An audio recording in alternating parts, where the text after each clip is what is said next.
اللهم نور قلوبنا بالقرآن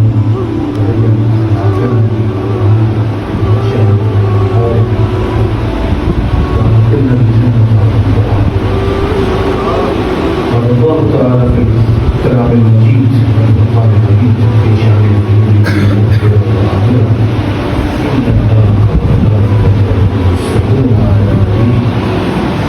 يا أيها الذين آمنوا صلوا عليه وسلموا تسليما. الصلاة والسلام عليك يا سيدنا رسول الله وعلى أصحابك يا شفيع المذنبين. الصلاة والسلام عليك يا خطيب الأنبياء والمرسلين وعلى آلك وأصحابك يا مدبر المؤمنين.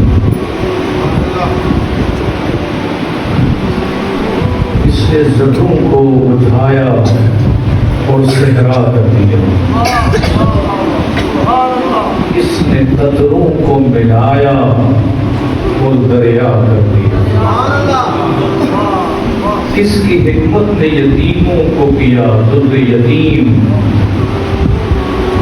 کس کی حکمت نے کیا کس کی حکمت نے یتیموں کو کیا در یتیم اور غلاموں کو زمانے بھر کا مولا کر.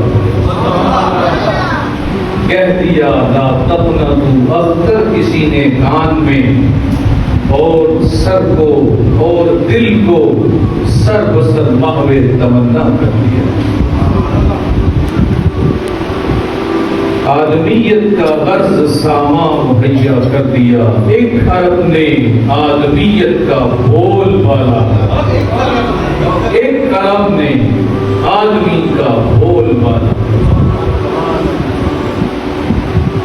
حضور کا ذکر کرنا تمام عبادتوں سے بڑی عبادت ہے. حضور کا ذکر ہم سب عبادت کے لیے عبادت گاہ میں جمع مسجد میں جمع اور اس جگہ پہ جمع ہیں کہ جو قطع زمین پر سب سے بہترین ٹکڑا زمین پر سب سے بہترین جگہ اللہ کا گھر. ساری عبادتیں ایک طرف حضور سے محبت سب سے بڑی عبادت. اقوال صالحین میں ہے کہ حضور کا ذکر تپتے ہوئے صحرا میں گرم ریگزار میں ٹھنڈی ہوا کے جھونکوں کی طرح ہے. شرح دلائل الخیرات میں ہے کہ حضور کا ذکر سن کر اگر کسی کے کلیجے میں ٹھنڈ نہیں پڑتی تو وہ سینہ کسی مومن کا نہیں ہو سکتا. مومن جب حضور کا ذکر سنتا ہے اس کے کلیجے میں ٹھنڈ پڑ جاتی, اس کو سکون آ جاتا, اطمینان قلب اس کو میسر ہو جاتا. ایک بوڑھے صحابی حضور کی خدمت میں حاضر ہوتے ہیں, بیٹھے رہتے ہیں. جانے عالم پوچھتے ہیں کہ آپ روزانہ آتے ہیں چلے جاتے ہیں, کوئی مسئلہ نہیں پوچھتے, کوئی بات نہیں کرتے. وہ کہنے لگے حضور میرا مقصد پورا ہو جاتا ہے, میں چلا جاتا ہوں. میرا مقصد فقط یہی ہوتا ہے کہ میں بدعید کی زلفیں دیکھ لوں, بددعا کا مکھڑا دیکھ لوں. میں آتا ہوں, آپ کا چہرہ دیکھتا ہوں, چلا جاتا ہوں. آج اعتراض ہوتا ہے میلاد منانے پر. حضرت آدم سے لے کے حضرت عیسیٰ تک ہر نبی نے حضور کا میلاد بنایا. ہر نبی نے حضور کا میلاد بنایا, حضور کا ذکر کیا. اور اپنے تو منا ہی رہے ہیں, علماء مصروف ہیں. ہر عالم دین ان ایام میں اویلیبل ہے ہی نہیں. ہر شخص مصروف ہے. اپنے تو اپنے ہیں.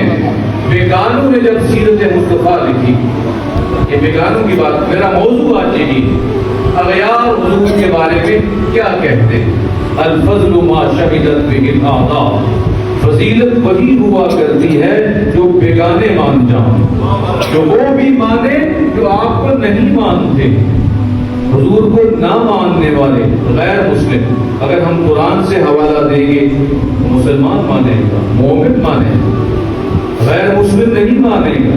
لیکن وہ نہ مانے قرآن کو, اپنی ہی کتابیں پڑھ, اپنی کتابیں پڑھ لیں اور پھر حضور کی شان اپنی کتابوں میں دیکھیں. جارج برنارڈ شا بہت بڑا اسکالر، وہ لکھتا ہے کائنات میں اگر انسانیت کو بقا دینا ہے، انسانیت کو اوج ثریا پر فائز کرنا ہے، انسانیت کو باقی رکھنا ہے، تو اس کے لیے سب سے بڑی شخصیت مسلمانوں کے پیغمبر کی ہے. انسانیت کو اگر وقار دینا ہے، انسانیت کو عزت دینی ہے، تو اس کے لیے تعلیمات مصطفی پر عمل کرنا ہوگا، حضور کی تعلیمات کو، حضور کی سیرت کو اپنانا ہوگا. ایک ہندو شاعر ہے، اس نے سیرت کی کتاب لکھی. اس نے لکھا کہ عرب وہ تھے کہ جو گھوڑا آگے بڑھانے پر اور پانی پہلے پلانے پر قتال کیا کرتے تھے، اور قبیلوں کے قبیلے ختم ہو جاتے، قبیلوں کے قبیلے ختم ہو جاتے، قتال ہوتا تھا. اگر دادے کو قتل کیا جاتا تھا تو پوتے پڑپوتے تک لڑائیاں جاری رہتی تھی. ایک عرب آیا، مسلمانوں کا پیغمبر آیا، وہی لوگ جو گھوڑا آگے بڑھانے پر اور پانی پینے پلانے پر قتال کرتے تھے. جنگ یرموک ہے، وہی لوگ ہیں جو بزد تھے، جھگڑالو تھے، فسادی تھے، فتنہ پرور تھے. جنگ یرموک ہے، جب اسلام قبول کر لیا وہی لوگ زخمی ہو گئے. جنگ یرموک کے صحابہ کرام جب اسلام قبول کر لیا. پانی، ایک عدی بن عجم ہیں جو مشکیزہ لے کے دوڑتے ہیں پانی پلانے کے لیے. ایک کے پاس پہنچتے ہیں، وہ فرماتے ہیں مجھے نہیں چاہیے، جو ساتھ والا ہے اس کو زیادہ ضرورت ہے، اس کے پاس پہنچو. دوسرے کے پاس پہنچتے ہیں، وہ کہتے ہیں میں جوان ہوں، جو ساتھ والا ہے یہ بوڑھا ہے، پہلے اسے پانی پلاؤ. اس کے پاس پہنچتے ہیں، اس کی روح اس سے ہنسی سے پرواز کر جاتی ہے. جام شہادت نوش فرماتے ہیں، پھر پہلے کے پاس، پھر پہلے کے پاس، سب نے جام شہادت نوش کر لیا. وہ لکھتا ہے کہ یہ وہی تھے جو پانی پینے پلانے پہ قتال کرتے تھے. جب اسلام قبول کر لیا، پیغمبر اسلام نے ان کی زندگیوں کو تبدیل کر لیا. ابھی جان نہیں بچا رہے بلکہ فوقیت دے رہے ہیں دوسروں کو خود پر. کہ حضور نے تعلیمات دے دی، حضور نے انقلاب برپا کر دیا، غلاموں کو زمانے پر کا مولا کر دیا. جب فتح مکہ ہوتی ہے، فتح مکہ ہوتی، بڑے بڑے وزراء، بڑے بڑے رؤساء، بڑے بڑے مشراء، رئیس اعظم، بڑے بڑے تاجرین کھڑے ہیں کہ ابھی آذان کا موقع آئے گا اور ہمیں کہا جائے گا کہ تم آذان دو. حضور تشریف لاتے ہیں. وہی بلال جو غلام تھا، ابن غلام تھا. بلال کہتے ہیں 2 مرتبہ میں بکا ہوں. ایک وقت دور جہالت میں بکا تھا، جاہلوں نے خریدا تھا تو انسانیت کی تذلیل کر دی تھی. ایک وقت حضور نے مجھے خریدا اور انسانیت کو اوج ثریا پر فائز کر دیا. حضور نے جب خریدا عزتوں کی مسند پر مجھے فائز کر دیا. بڑے بڑے وزراء کھڑے ہیں، مکہ فتح ہو گیا ہے. ابھی حضور فرمائیں گے کہ ہم اذان کہیں گے. حضور تشریف لائے، کہا راہنا یا بلال، بلال کعبے کی چھت پہ چڑھ جاؤ اور میرے دل کو سکون دے دو. اذان کہو. بلال کعبے کی چھت پہ چڑھتے ہیں اور اعلان کرتے ہیں. جب حضور آئے، حضور نے بڑے چھوٹے کا، امیر غریب کا فرق ختم کر دیا، امتیاز کو ختم کر دیا. اسود تشریف لاتے ہیں بارگاہ رسالت میں، یا رسول اللہ اگر میں ایمان لے آتا ہوں مجھے ملے گا کیا؟ اگر میں ایمان قبول کر لیتا ہوں مجھے ملے گا کیا؟ حضور نے فرمایا اسود اگر تم ایمان قبول کرتے ہو، اسلام لاتے ہو، تمہیں وہی ملے گا جو ابو بکر کو ملا ہے، جو عمر فاروق کو ملا ہے، جو عثمان و علی کو ملا.